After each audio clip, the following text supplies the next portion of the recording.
So we just read the Grimm's Brothers story, The Girl Without Hands. You want to start to give a summary? Yeah, so the story starts with a miller and he's become like very destitute to the point where all he has is his mill and an apple tree behind it. Um, so I think one day he goes into the forest because and kind of uh I think he's lamenting his situation. Well, he's chopping Uh wood. He's trying to get yeah, wood and chopping wood and I think the devil appears as and an old man. mhm, and it kind of offers to fix his situation. And in exchange, he's asking for whatever is standing behind the mill. Um, so the miller accepts and says that yes, he can have what's standing behind his mill. And when he comes back home, his wife tells him that asks him where this wealth suddenly appeared in their chest, uh, Yeah, and everywhere, like huge amount of everywhere. wealth. Um, So the miller explains his encounter with the old man in the woods and the promise he had made. And the wife tells him that that wasn't an old man, that it must have been the devil because like it wasn't the apple tree that the old man was referring to wanting, but their daughter that was standing behind the mill at that time. So yeah, so the devil had said he was going to, in 3 years' time, he was going to come back to retrieve what was behind the mill. So 3 years pass, and uh, the daughter, like she makes a circle of chalk around herself. Well, and during the 3 years, she has lived piously and holy and prayed and all that stuff. Mm-hmm. Yeah, so she's a good girl. But so anyway, she makes a chalk circle of chalk around herself, and to protect herself from the devil and watches herself daily in that circle. So when the devil comes, he can't cross the circle or and get to her because she's been washing herself too. Uh, so the devil demands the miller to like take away her water supply so that she can't wash herself anymore. So the miller does that.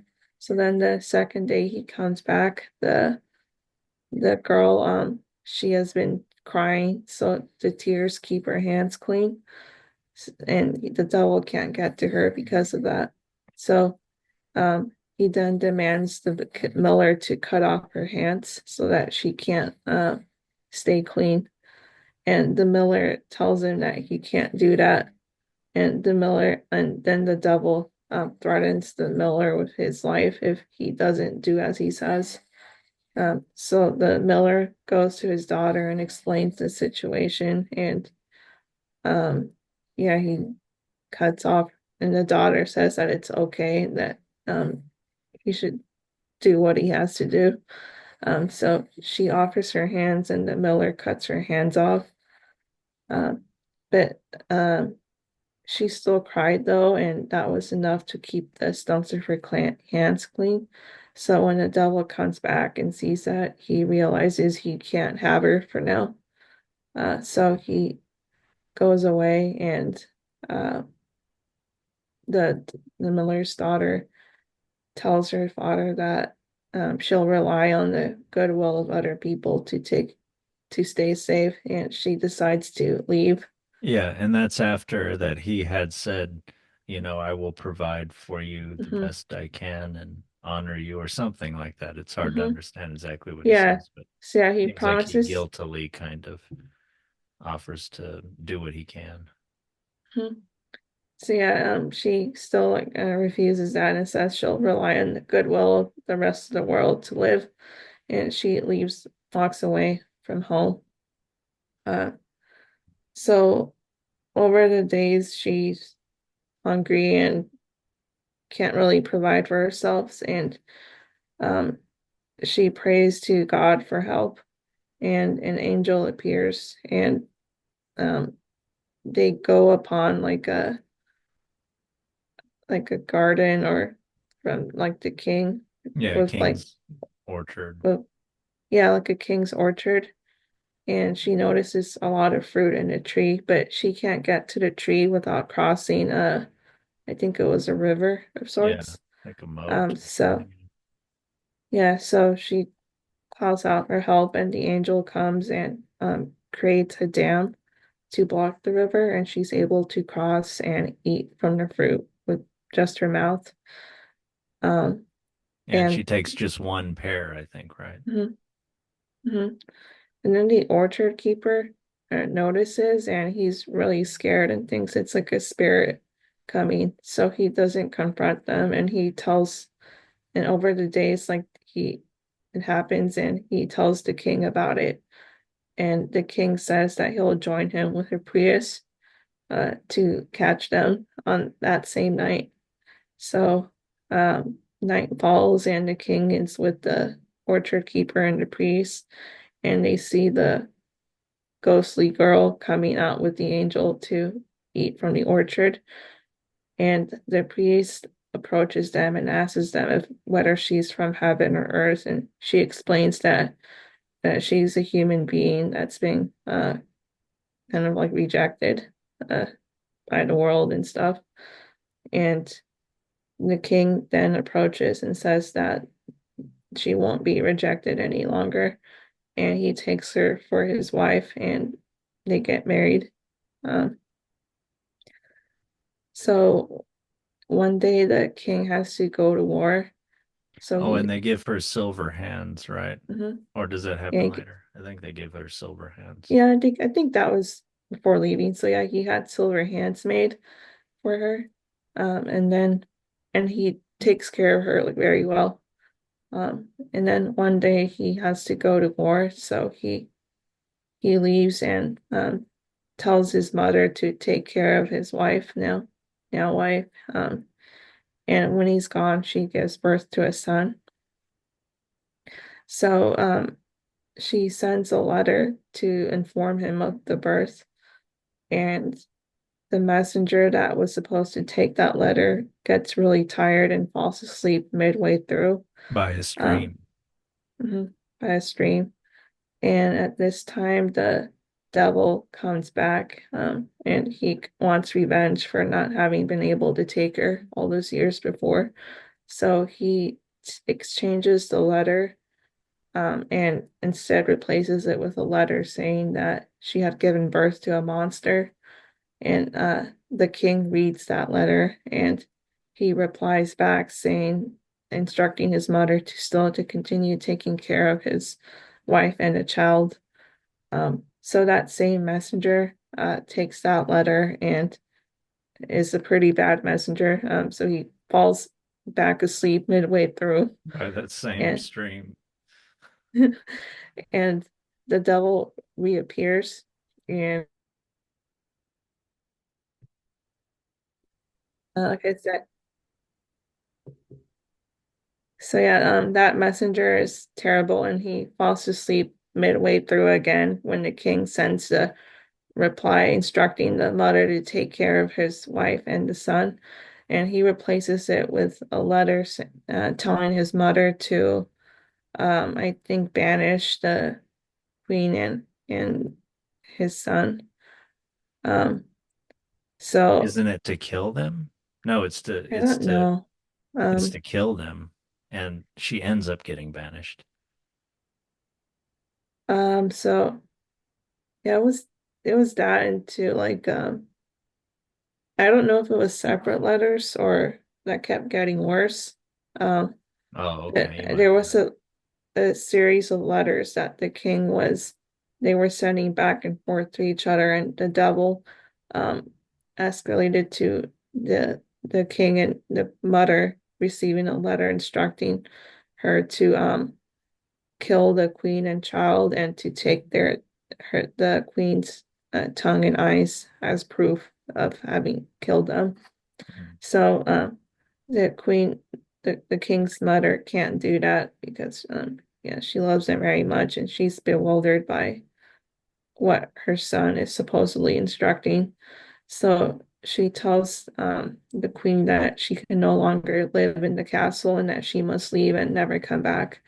So she leaves with the child strapped to her back, and they wander for several days until they come upon a house, and it says, and the house has like a banner or something saying, um, all who dwell here uh, Are free, are free. Yeah, or all who like you dwell can here dwell here free. for free. Yeah.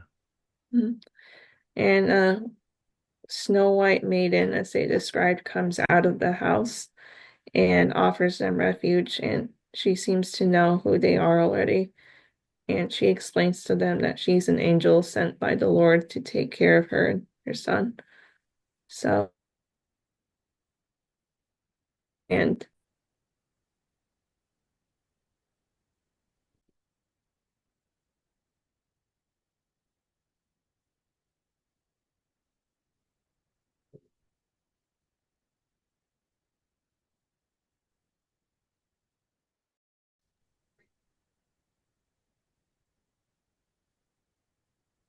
yeah, so a Snow White maiden comes out of the house and seems to know who they are and welcomes them in. And she explains to them that she's an angel sent by the Lord to take care of her and the child.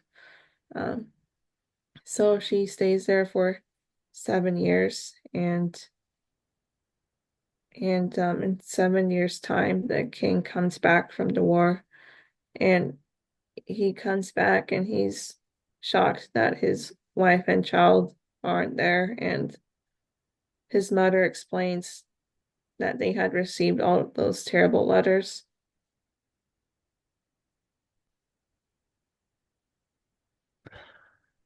The king comes back home and he's shocked to see that his wife and child aren't there. And his mother shows him all the terrible letters he had supposedly written and asks him why he made those kinds of demands, and that she had and then she presents the fake eyes and tongue from a doe she had killed to trick him into believing it was the wife. So when the king sees those parts, he gets really very emotional and crying and stuff. And just the worst his mother has ever seen him. So when she sees that in lamentation, she explains to him that they're not his wives, that she had had the doe killed. And yeah, and I guess they figure out there was some malicious intervention or something. Mhm. So he leaves the castle and vows to search for his wife and son. And um, it takes him 7 years to find that dwelling with all who dwell here for free, I think. And in that entire time, he had refused to eat. Um, and yeah, he finally finds the dwelling, and the Snow White Maiden comes out again and welcomes him inside. And And the story says that he refused to eat and he was provided for by the Lord. mhm. So yeah, she welcomes him inside, and all he wants is to just rest. He's not interested in food. Um, Yeah, so they he offer him goes, food and he refuses. mhm. So he goes to lay down, and the angel puts a handkerchief over his face. And afterwards, the angel goes to the queen and son's room, and she tells them that her husband is here. So they both come out of the room, and I think the queen instructs her son to take the handkerchief off his face or on, and I'm not sure which, but Well, it um, falls off of his face and mhm, she asks him to put it back on, and then it mhm, falls off again. And it mhm, says in his sleep he knew what was going on and made that happen, sort of mhm, delighted in making it fall off his face. mhm. So when the son asks why, she explains to him that that's her father, and the son is confused and said and told her that all this time he's been told that his father is the father in heaven, and why would this? old man to be his father. The wild man, I think it says. Yeah. Uh, so upon hearing that, I think he wakes up and uh they ex yeah, they explain that he's really his father or and that he's her husband. But at first he's confused because the queen has hands, and he says that his wife had silver hands and that they can't possibly be his wife.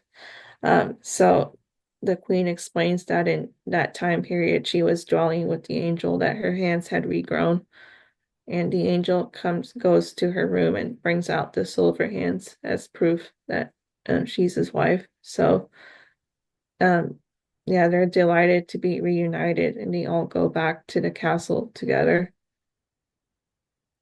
Uh, And it's interesting that yeah. when they go back to the castle together, oh, first the angel of God gave them one meal with her, and then they went back to the king's aged mother, and they were married again.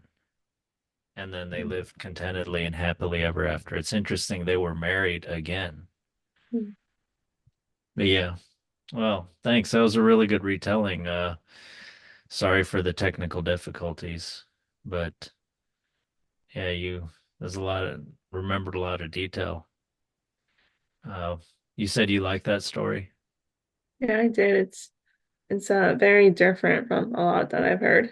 I Yeah, wasn't expecting this kind of story. yeah. Well, a lot of divine intervention. There's usually more like gnomes and dwarves, or the divine is like indirect or something, but this is like directly the devil with a lot of parts, and directly God or an angel with a lot of parts too. One thing I think we forgot to mention was that um, when she left her father handless, her hands were bound behind her back when she went out into the world. And again, when she went out into the world from to escape the king's supposed order of execution, her hands were bound behind her back to support her baby. I'm not sure what that might mean, but maybe it's sort of a gesture of supplication or something. Mhm. But what strikes you about this story? Um, well, just it's everything, but I'm thinking about water a lot. Uh, Yeah, yeah, me too. yeah, the water and tears kind of made me think of holy water. Yeah. Uh, and those are just traditional like symbols of protection, like in the like when I go to Catholic church and Hmm. stuff. Yeah. And And in the Old Testament too, I think yeah. there's a lot about, yeah, God. Like when they're following the way of God, it rains, and when they're not, things can dry up. Mhm. And yeah, Yeah, so in general, there's sort of this association with cleanliness and godliness. mhm. Yeah, and so and I think that there's just more symbols like the circle as well, and I think silver is like a it's kind of uh it's kind of symbolic for like has protective protection too, Hmm. and kind of purity like as a metal. Hmm. Uh so yeah, I just notice those kinds of things.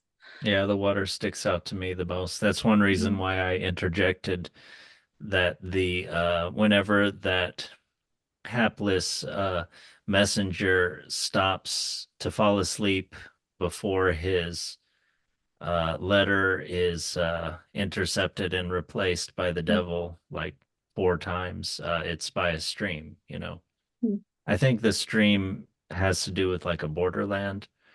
It's the border between the outside world and the protected world of the garden, and the border between the king's warring kind of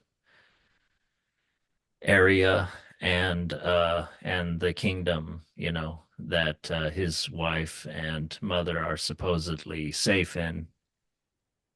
But unlike with the circle that she drew at the beginning and the water that she had, she was not safe from the devil this time. I wonder what that has to do with anything. The devil is using letters here instead of actually going to people directly. Maybe it also has to do with the king left to war, and the people that are left behind are especially vulnerable. The woman has a child now, and it's his mother, his old aged Mhm. mother that are left behind. So that emphasizes their vulnerability. Maybe that's how the devil is able to get in or something. Mhm. Or maybe the fact that the servant fell asleep. Whereas in the beginning of the story, when she is able to repulse the devil, it has showed that she has basically worked hard to be pious and pray and keep herself clean. Whereas the servant instead is more like he stops doing his job and he falls asleep. He's not Mhm. vigilant. So I think this story is overtly moral, obviously, and maybe that's also it's the behavior of the characters is more less sort of portrayed naturally and more yeah, it's explicitly moralizing their behavior, like the messenger is wrong and Mhm. causes an immense amount of trouble and suffering Mhm. from falling asleep. Mhm. And is he the only character who has done No. wrong? No, there's the her father at the beginning. Mhm. Yeah, I just thought about this apple tree probably stood for the tree of knowledge or something. Uh, Mm. Knowledge and I mean, because he like probably wanted like status and maybe power with wealth. Uh, that Yeah, and he's willing to yeah. get to lose his knowledge. What do you mean knowledge? Knowledge of good and evil, so conscience. He's willing to lose his conscience in order to gain the world. Yeah, and he seems to care more about his well-being when the devil's threatening him. Uh, Yeah. uh, Although that might have more to do with the daughter's piety, because it ends up that she doesn't have to die. But of course, he could have given up himself. It's obvious that he could have given up himself when she's threatened. yeah. The devil does give him that option. But yeah, he's always wanting to sacrifice something else, the tree or the daughter, for himself or his his riches. So yeah, he's caring less about moral goods and more about physical goods, riches, or his bodily integrity. And the girl gives up her bodily integrity to keep her moral good.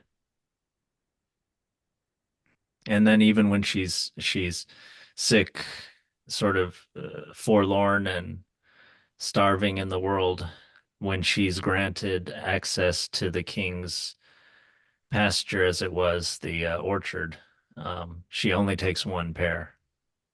She only takes just what she needs.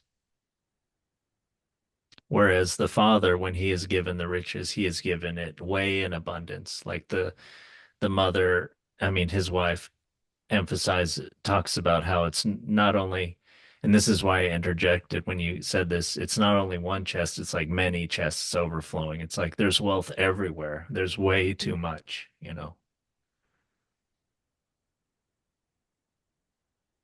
Yeah. But I don't know. To me, this story was it was a little bit too much I don't know, over the top is the word, or I don't know. I guess I prefer tighter structure or I don't know. Felt like it was a little preachy or something. Yeah, it's like I wish there was some kind of resolution with the dad or something because he's never mentioned again.